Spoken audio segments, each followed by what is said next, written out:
Jesus honored the wedding in Cana of Galilee with his presence, and it was there that he brought about his first miracle. And by this we understand that Jesus saw marriage as a symbol of the day to come when he himself, as the heavenly bridegroom of the church, should lead his own bride, chosen and drawn by grace from among men to the great marriage supper of the Lamb, that the Father God himself has ordained. In the creation, Adam, the first man, formed first, and then Eve, the woman, that the woman might be for man, setting forth humility, modesty, gentleness, and should characterize her kind. Yet man, in being last of all of God's creations, was set forth as the best and most excellent of all of God's creative works. So Eve, being made after Adam, and out of him, sets honor upon the woman, as being the glory of man, one step further from the earth. Stephan, Taylor, and everybody else too, I want to give you 7 things to remember. Number 1, always give assurance that you accept and love your mate just as they are, even though they have faults. Number 2, avoid harsh treatment. That causes unnecessary wounds, especially in the home, where affection should bring healing and strength. Number 3, keep your values in proper order. Your spouse comes ahead of all else other than God himself. Number 4, don't nag. Number 5, discipline and control impulses and tempers. Think before you criticize. Number 6, put Jesus first, others next, yourself last, and you'll always have joy. And number 7, Stephan, always be reminded that Taylor is God's daughter. Taylor, always be reminded that Stephan is God's son.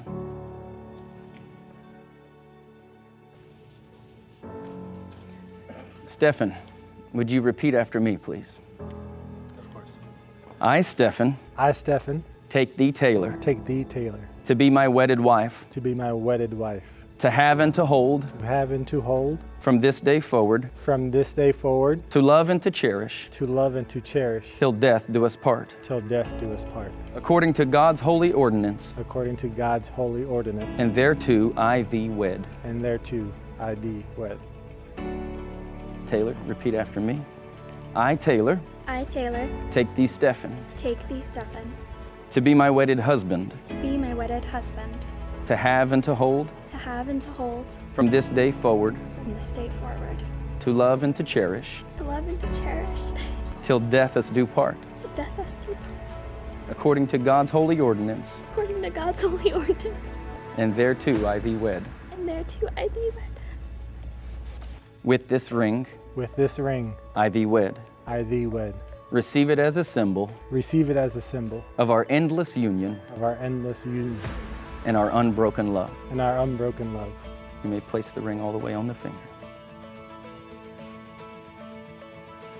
With this ring, I thee wed. Receive it as a symbol of our endless union and our unbroken love. Do not urge me to leave you or to turn back from you. Where you go, I will go. Where you stay, I will stay. Your people will be my people. And your God will be my God. Where you die, I will die. And there will I be buried. You may place the ring all the way on the finger.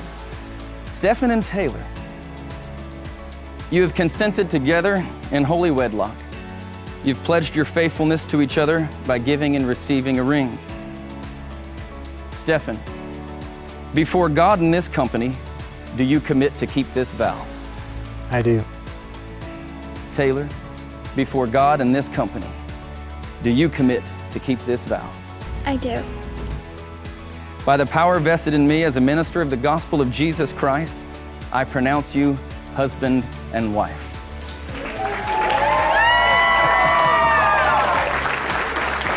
Those who God has joined together, let no man put asunder.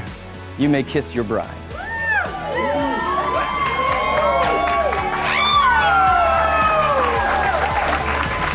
Ladies and gentlemen, I present to you Mr. and Mrs. Mercado.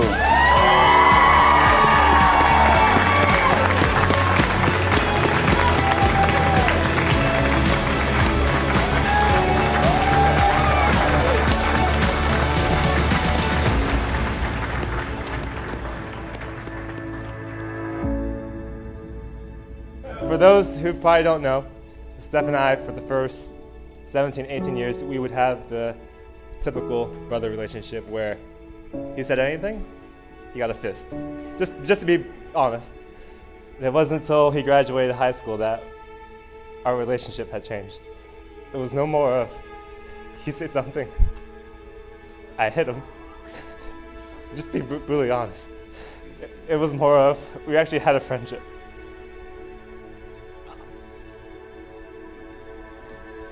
I can be up here and give a long speech, but that wouldn't be me.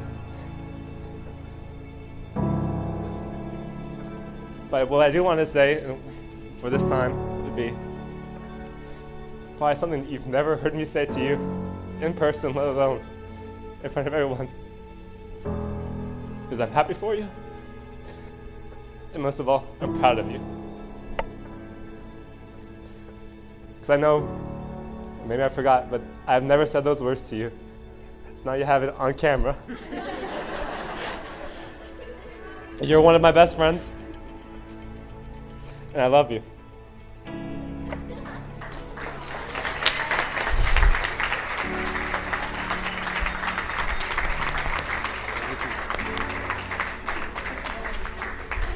And I wish both you and Taylor a very happy and long and wonderful marriage. So to Taylor and Stephan. I feel so blessed to have Taylor as my best friend. She is the most thoughtful and kind person I know.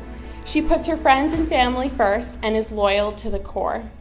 When it came to finding a mate that matches her zest for life, love of Jesus and family, and sensitivity to all in need, I was worried that no man would be good enough. But luckily, then came Stephan. I knew he was the one when, ironically, she didn't say much about him. She told me she met this cute and smart guy at work and she was gonna see how it goes. And after some time I asked her, why can't you tell me more about him? Why do I have to dig? And she said, for once in my life, I feel like I have found my person and I don't have to prove his amazingness to anyone. Just wait and see when you meet him. You'll get it. And I did. And I was blown away. Especially since one of the first times I met him, Eric and I took Stephan and Taylor into Boston for brunch, and he had to endure our crazy Bostonians screaming at other drivers, swerving our car, almost getting into car accidents. And he still got out of the car smiling, and he didn't run away. He walked into brunch. And I was even more shocked to see him actually get back in the car when we were done with brunch. So, it was great. I definitely see what Taylor meant. Stephan had a loyalty and a kindness just like her. I am so excited for what the future holds for you both. We already know it includes your 2 dogs, love of Disney, thoughtfulness in helping others, family, friends, and yummy food. I know you both will do amazing things, and best of all, it'll be together and done in love. So cheers to a happy, healthy, and fruitful life together as Mr. and Mrs. Mercado. I love you both. Cheers!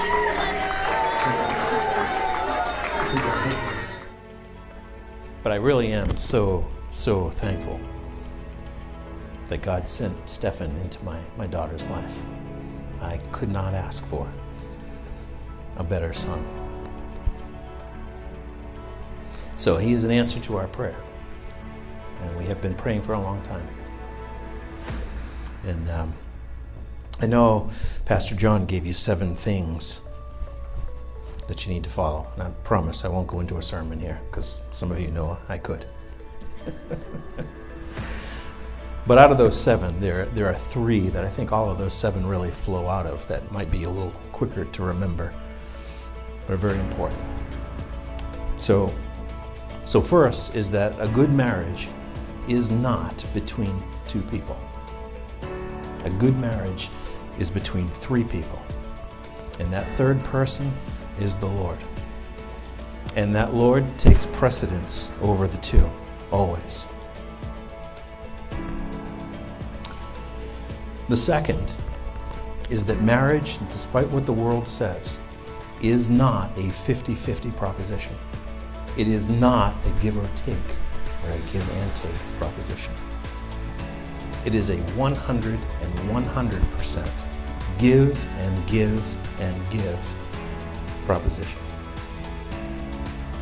If you guys take care of each other's heart, if all you do is focus on selflessly loving the other, you will have a fantastic marriage. You keep God in the center of that and it will be unbelievable. But thing number 3 is that there will be challenges. There will be tough times. There will be disagreements. And in the midst of those disagreements, you need to ask yourself, is this thing more important than my spouse's heart?